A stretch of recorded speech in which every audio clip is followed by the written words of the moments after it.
किरण, सुना है तुम्हारे परिवार में आजकल कुछ खटपट चल रहा है। क्या संपत्ति के साथ तुम्हारे सास ससुर का भी बंटवारा होगा?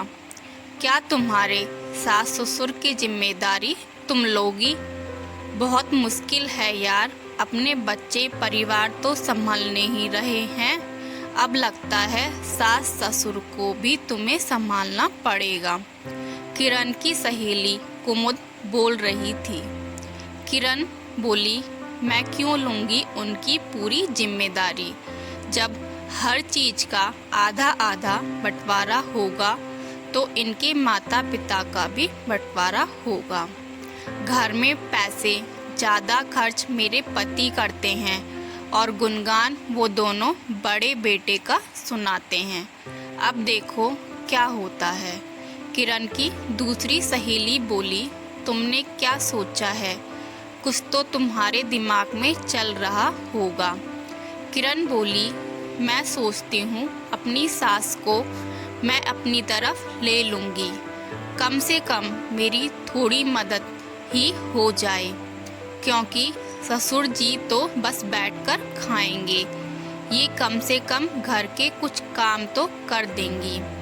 किरण के परिवार में जमीन जायदाद को लेकर खींचातानी चल रही थी। इन सभी मुश्किलों के कारण किरण के ससुर भानु प्रताप जी ने संपत्ति का बंटवारा करने का फैसला लिया। फिर ये मुद्दा उठा कि माता पिता किसके साथ रहेंगे।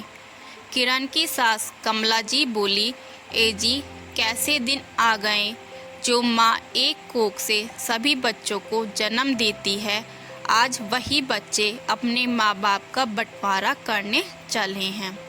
उनका बड़ा बेटा मनोहर बोला, माँ कोई ज़रूरत नहीं है आप लोगों का बंटवारा करने की, मैं पहले भी इस बंटवारे के खिलाफ था और आज भी हूँ। आप और बाबूजी मेरे साथ रहिए, मेरी जितनी भी आय है मैं आप लोगों को अपने साथ रख सकता हूँ। मनोहर का छोटा भाई अभय बोला, ये करके आप क्या साबित करेंगे भैया कि मैं माँ या पिताजी की जिम्मेदारी नहीं ले सकता? ऐसा नहीं होगा, आप जानबूझकर ये सब कर रहे हैं ताकि लोगों की नज़रों में आप अच्छे बने और मैं बुरा बन जाऊं। जब संपत्ति का बंटवारा हुआ है तो माँ और बाबूजी का भी होगा। मनोहर की पत्नी नेहा बोली, देवर जी, जब हम दोनों की जिम्मेदारी लेने के लिए तैयार हैं तो आपको क्या आपत्ति है?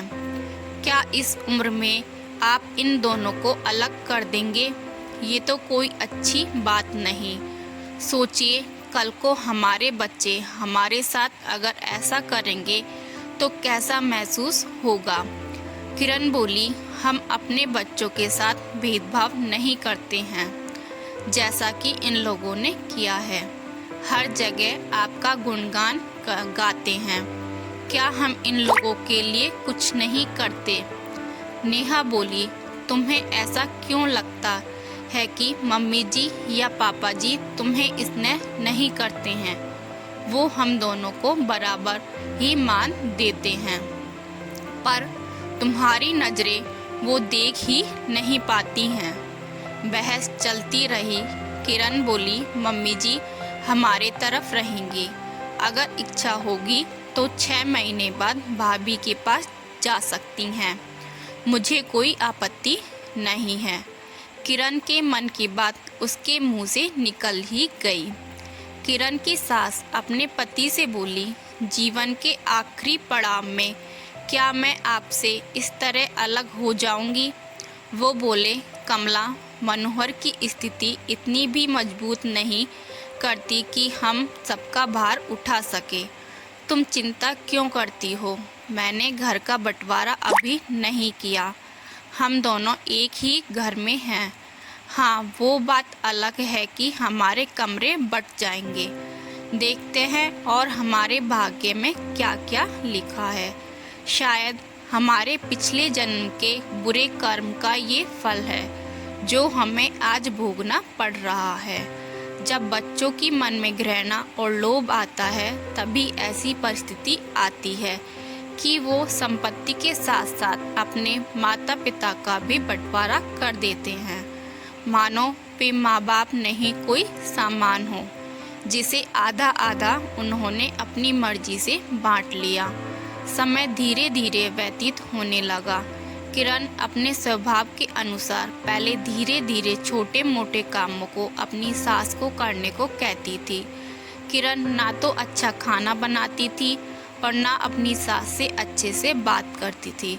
जब भी कमला जी नेहा की तरफ जाना चाहती, किरण किसी न किसी बहाने उन्हें जाने से रोक लेती थी। कुछ दिनों बाद किरण की माँ उसके घर आई। एक रोज अपनी माँ के साथ बैठकर वो चाय पी रही थी, तभी वहाँ टेबल पर कुछ गिर गया। किरण अपनी सास से बोली, मम्मी जी रसोई से कपड़ा लाकर इसे थोड़ा साफ कर देंगी। ये सब कुछ किरण के ससुर दूसरी तरफ से देख रहे थे। उनकी आंखों में आंसू थे।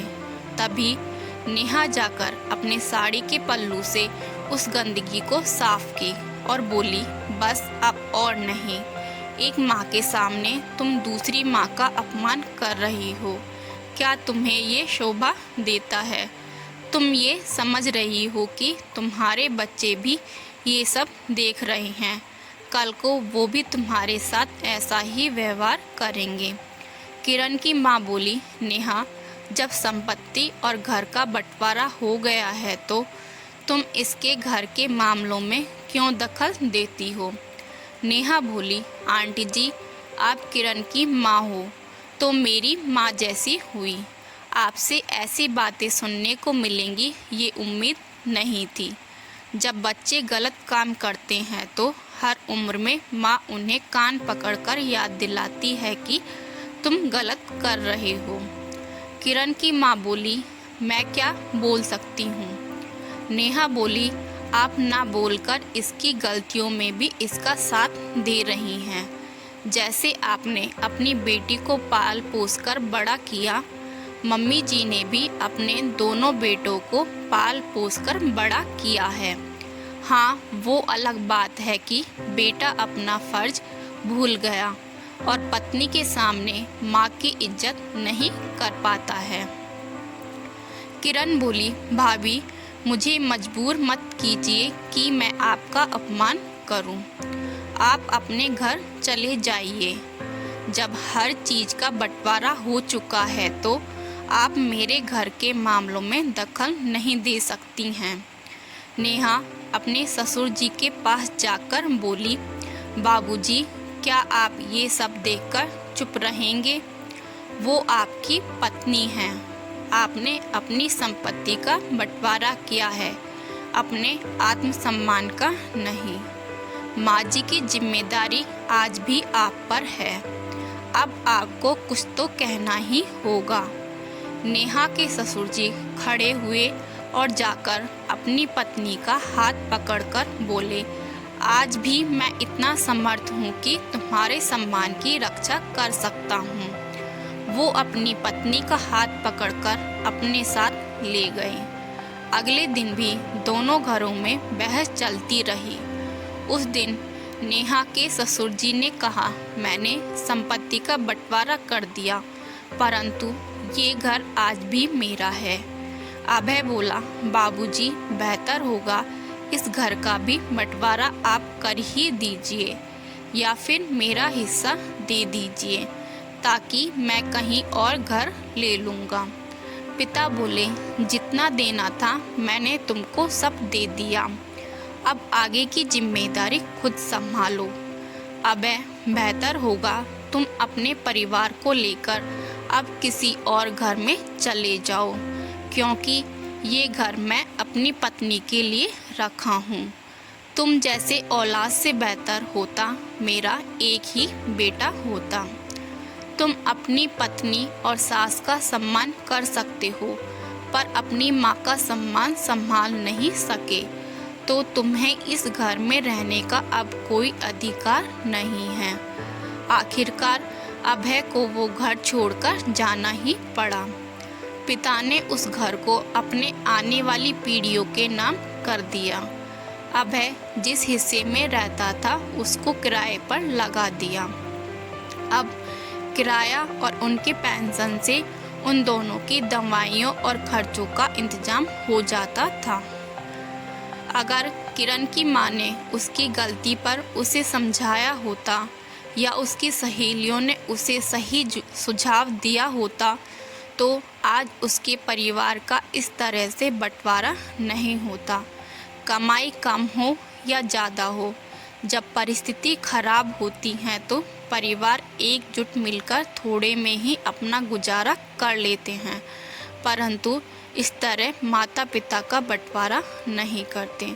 तो दोस्तों, अगर आपको हमारी ये कहानी पसंद आई हो तो लाइक, शेयर एंड सब्सक्राइब करें और कमेंट करना ना भूलिएगा।